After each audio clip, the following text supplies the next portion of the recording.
Well, I've been watching with a deep sense of disappointment how this colonialism tweet saga has developed and metastasized, frankly, across the party and the body politic. And I've watched at the same time as the ANC, whether you're a supporter or opponent of theirs, must be at their weakest point since the ANC was unbanned in 1990 and I was a backbench MP in Parliament and the negotiations started. So I've got quite a long perspective on these matters. And I also have a very high appreciation for Helen Zille. Helen Zille is not a racist. She was a very distinguished leader. She was my successor, and she helped build the DA up. All that being said, if at the moment that the governing party is at its weakest point, the opposition is distracted and divided about a row about colonialism of all things, you have to say that has to be stopped.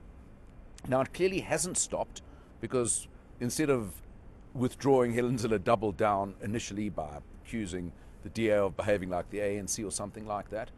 And now this matter has reached a point where on the weekend, past weekend, the party federal executive, by a very significant vote, asked her to be suspended. Now, at that point, if I were Helen Zille, and I'm clearly not, I would say, you know what? I've served the country, I've served the people, I've served my province, enough. I don't want to distract myself from the core mission of a party that I helped build up. And I'm talking about her. Not me, I also helped build it up, but I stood down as leader. I didn't interfere with the next leader, who was her actually, and the party got on with its business.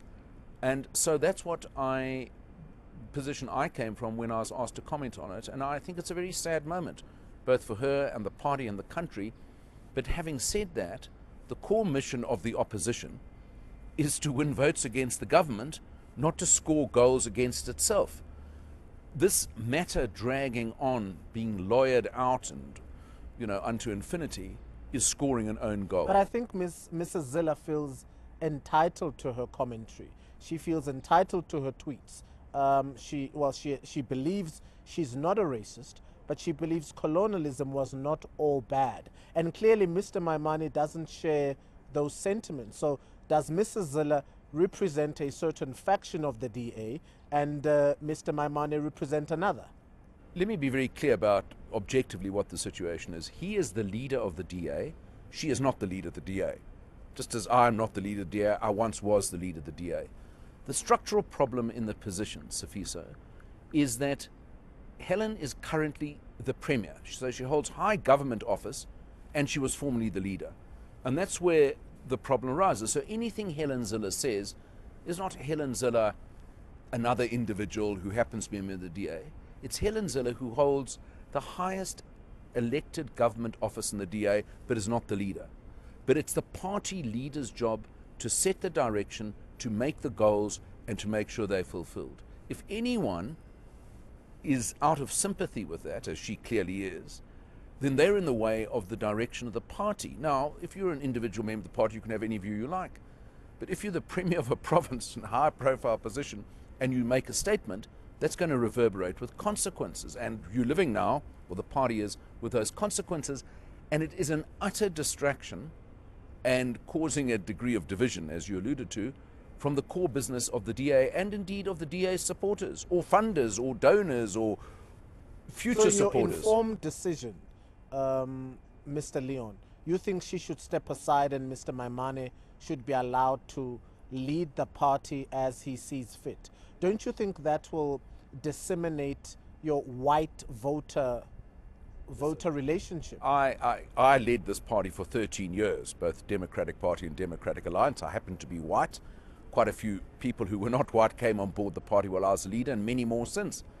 But so I don't think whiteness or blackness in the black votes, doesn't he? Well, I hope he does. I mean, I hope the party grows. Obviously, it's got a huge support among minorities. It's got a minority support among the majority. It needs to expand in the majority market. That's the goal I set for the party. Helen Zille set, and he has reset. If people, ideas, distractions get in the way of that goal, then they are actually not helping the party achieve a goal that was commonly agreed between me, Helen Zille, and Mmusi Maimane at various stages of the party's journey. He is the leader of the party at its current stage.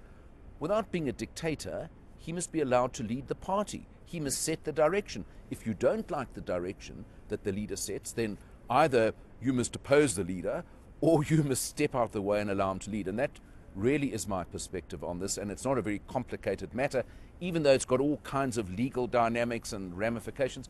And frankly, to go to your core question, well, if Helen Zille steps aside, won't that affect the white base of the party? I'm not a spokesman for the whites of South Africa, but I can tell you this. I do know the opposition voter. I helped grow this party significantly among opposition voters. Opposition voters want an alternative to the current government. They are going to support a viable alternative. They are not going to support someone who gets in the way of the viability of that alternative. That is my perspective. Well, black people might be happy that Mr. Mmusi Maimane has grown some muscle and decided to deal with Mrs. Helen Zille. But white people might not necessarily be happy with that notion, Mr. Leon. Well, I'm sure some people... The Democratic Alliance has an agenda to capture, should I say capture, black people in this nation. It's a very familiar term in these parts. I believe it is. Sifiso, yes. Let me say this. I happen to be a white person. I happen to be the leader of the opposition and the leader of the DA, who happen to be white. Whiteness was not the reason I went into politics or anything I defended. If you were to ask me, as a person who happens to be white and was the DA leader, do I agree with Mmusi Maimane on his current course of action? The answer is yes. Do I agree with Helen Zille, who happens to be white and I have very high regard for, on her response to this thing? The answer is no. Now, that doesn't say something about me as a white and him as a black. It means on the merits of the political direction of the party, one has a view. The leader's prime Mrs. responsibility Zille is to exploit some racist tendencies. No, I don't think so. I think Helen Zille is one of the least racist people I've ever met. I think she was non-racial before it became fashionable, before it was embedded into the Constitution. That she happens to be in a corner of the political debate now, which might put her with some people she wouldn't otherwise have been with. Mr. Leon, that tweet was not exactly non-racial. Well, apartheid and colonialism cannot be what we aspire to be a rainbow nation. I did not think that tweet was wise. I wouldn't have tweeted it. She tweeted it. She's now dealing with the consequences of that. And it seems to me that this thing has now grown into a, into huge proportion, because there are other factors involved here. It's not just about what she said and what he said. It's about the structural relationship between a leader and a former leader. And it's a very difficult thing to navigate. You know, just to give you an example, there's some parallels here. In 2007, exactly 10 years ago, I stood down as the leader of the Democratic Alliance. Helen Zille, who was then the mayor of Cape Town, was elected in my place. I carried on as a backbench MP in Parliament. I didn't hold some other office in Parliament or in the party that allowed me to contradict the leader, who was Helen Zille. Helen's in a very difficult position, self-created if you like, where after standing down as leader, she stayed on as the premier. So there's almost was going to come a collision at some point over something. Yes. Well, it's happened now over this thing. How it plays out will be determinative of Mmusi Maimane's future leadership, because not because it's him, and I happen to be fond of him as well, because he is the current leader. If he does not prevail in this matter, he won't be an effective leader going forwed. If he does prevail, he will be. I didn't think that Mr. Mmusi Maimane was going to be the leader of the DA, for that matter. I expected the leader of the DA to be Ms. Lindiwe Mazibuko. Well, I don't know. She wasn't look a what candidate happened to her. So perhaps this is Mrs. Zille's way of dealing with opposition within her own party. Mr. Leon, the word out on the street is that Ms. Zille holds the ranks. That party is run by Mrs. Zille and Mr. James Self. And Mr. Mmusi Maimane is not the real and credible leader of the DA. Now, I understand your debate, but the reality is that South Africans are concerned that bringing Mr. Mmusi Maimane to the Democratic Alliance was simply to capture the black voter.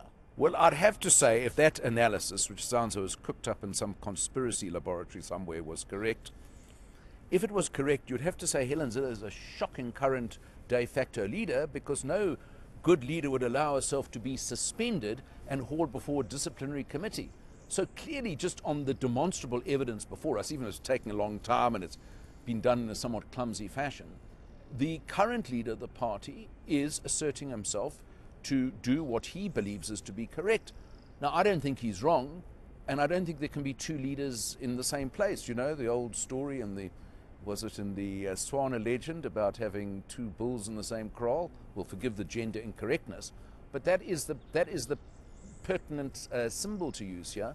And the fact is that Maimane, just from what I've seen, and I've seen as much as you've seen, has about 80% of his federal executive backing him, because they apparently, according to the report, backed the decision to suspend Helen Zille, and only 20% supported her. So if your theory or conspiracy is correct that she's the real leader, how come only 20% of the highest decision-making body Her backs stepping her? aside, don't you believe that would be discarding her to the dustbin of political history? With great love and respect to her and to the question, I led the Democratic Alliance for 13 years. I was a member of Parliament for 20 years. I stood down.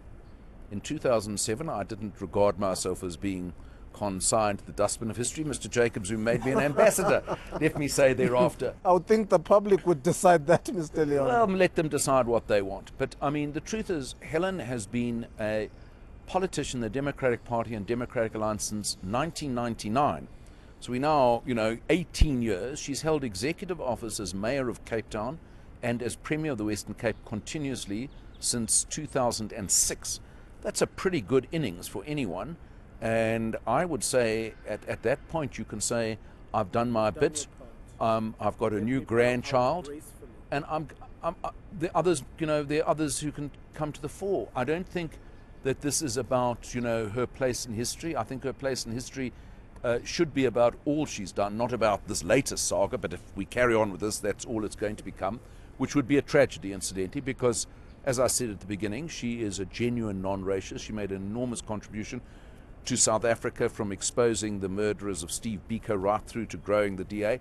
That's what her legacy should be about. I've read her book, Mr. Leon. So have I. And I don't agree with all of it, but in the main, she puts a very compelling story of a liberal white South African's contribution to a non-racial South Africa. And she Do you did a know lot about the towards it. factions within the DA? There are always factions in politics. When I was the leader of the DA, there were plenty of factions. I think Helen led one of them against me. But so what? You're a party. You can't all be a one mind. This is not North Korea. This is South Africa. There's a very big difference between South African democratic institutions and North Korean undemocratic institutions. We don't worship the leader. But the leader has got to prevail on matters of overall strategy and setting the policy and tone for the party. And there aren't two leaders, there's one. That's what this is about at the end of the day. I want to take this conversation a little bit further. Former Minister of Finance, Mr. Trevor Manuel, is quoted as saying white monopoly capital doesn't exist. Our current Minister of Police, Mr. Fikile Mbalula, has written back to him in a scathing letter saying white monopoly capital does in fact exist. I would like to test your mind on that, Mr. Well, I'm not an expert on the matter. I believe it was cooked up by Bell Pottinger in London, this phrase, so I think it's a catchy slogan. If you study any communist mind and you study the SACP, you'll remember that the term white monopoly capital was used as far back as 1993. Pity we had to get a British PR agency to remind us about it. But leaving that aside, I haven't read the correspondence between Fikile and Trevor. I was in Parliament with both of them, and they're quite strong minds and contenders. I think it's a diversion from the fact that we're cratering below 1% economic growth. We've got over 9 million people without work or unemployed, and we've had 2 or 3 rating agencies giving us a downgrade. I think those are the core issues. And it's a bit like what we were talking about in the opposition. We can get diverted into an argument over other matters, which I think should be addressed over time. But I think we've got to set the priorities. And the government, the president, should set the priorities, and the current Minister of Finance. They should say, I'm going to redouble my efforts to restore South Africa to international creditworthiness, to getting the growth rate high, and to getting people into work. Now, then we can have an argument about how the proceeds are distributed. But frankly, if we're going to have this argument now, we're going to cause more economic damage to this country. We're going to have more downgrades, and we're going to have less investment. And to me, that would be the worst of the worst outcomes. The Democratic Alliance at this point looks to Nelson Mandela as the idealistic man to follow the values of our former president. But if Mmusi Maimane and anybody else in the DA idolizes Mr. Mandela the way they claim today, why did they stand against him in 1994? Well, I was the leader then, so Mmusi's not responsible for that. And I had an extremely close... Well, Mmusi's the leader now, and he certainly idolizes Mr. Nelson Mandela. Why did you stand against him in 1994? I didn't stand against him. I stood for something else. that was outside the ANC, and Mandela was the leader of the ANC, so it's not about against him. I had an amazingly good relationship with Nelson Mandela. I even wrote a book about it you should read, called Opposite Mandela, how you could be leader of the opposition and have this intensely good personal relationship with the president, who offered me a seat in his cabinet, incidentally, so that's how good the relationship was back in 1997. But it was about different offerings to South Africa, and Mandela said to me at a breakfast in the president's residence in Genadendal, then called Libertas in Krugerski in Cape Town, in Newlands, he said, you know, Tony, the opposition must hold up a mirror to the government. Your job is to expose us, warts and all. Well, not everyone enjoyed the reflection, but I can claim that I was pretty faithful to that. But we had a mandate from very few voters then to provide an alternative, and that alternative is now much bigger today. And I dare say if we hadn't started an opposition project then, there wouldn't be an opposition at all today in South Africa. And I guess if you were to poll most South Africans, they'd say South Africa is a better multi-party democracy because we have a viable opposition instead of not having one at all. Mr. Leon, many might claim your recent stints on Power FM and now on ANN7 with me, or your attempt to rewrite your political biography. Is this any attempt to stay relevant? I have no interest in rewriting my biography. I wrote my own biography called On the Contrary. It's all there. People can disagree with it. And I have no interest in remaining relevant in the sense, other than the fact that when I do write newspaper columns, I have a viewpoint. And the fact that you invite me to this interview this afternoon, I didn't invite myself. So presumably you think that I have something relevant to say, not the other way around. And fair enough, people must draw whatever conclusions they like. I'm a South African citizen. When I stood down as a member of parliament in 2009, in my farewell speech, I said, I've had many titles. I was a leader of the opposition. I was about to become an ambassador. I was a member of parliament. I said, the best claim I can make is a title I'll always keep, Citizen of the Republic of South Africa. And as a citizen, I remain engaged, I remain hopeful, and if that makes me relevant or irrelevant, so be it. If you were still in active politics today in Parliament, what would you change? I'm very pleased and I'm not in active politics. Not the president. No, well, you know. In terms of policy, what would you change? Oh, I think one could have a long discussion about that. And I ask this question, Mr. Leon, because often it's very easy to be an opposition leader. Because you just... it's not easy to be an opposition leader. Believe me, the hardest job in South... What is wrong with government? You can mirror the government as bad as you want, because you're in opposition.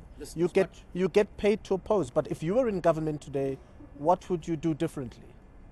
Well, I'd certainly change the conversation. And you asked me a question earlier about white monopoly capital, and I said I would actually concentrate on what we can deal with right now and need to deal with. So I'd change the priorities. I would clamp down on corruption. I'd make 3 appointments if I was in government. Do you want to know what they are? I'd appoint a much better head and a more independent man as the National Director of Public Prosecutions. I would appoint a person of probity and decency with a proven track record as head of SARS, and I'd appoint someone of high credibility as Minister of Finance. With just 3 appointments, you'd start to turn the situation around. Not completely, but begin. And my criticism of the government isn't all the people they appoint are bad. It's I'd like to ask Jacob Zuma one question. In your latest cabinet reshuffle, why did you get rid of the competence and maintain the incompetence? That's the question. And I don't have the answer to that, but I'd ask the question. Do you suggest in any way, Mr. Leon, that white supremacy does not exist? I have no idea whether it exists or doesn't exist. Whites are a minority in this country. I'm not particularly... Oxfam proves that a white male in this country has 6 times the chance of... Well, excuse me, that is a direct consequence of apartheid and the educational disparities, which I opposed then and I oppose now. But I need to ask a question.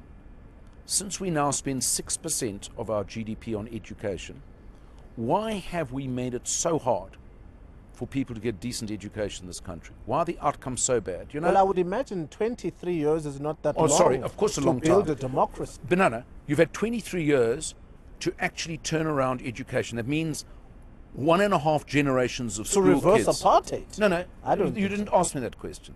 Anyway, I've run out of time. This interview, with great love and respect, is now going all over the place.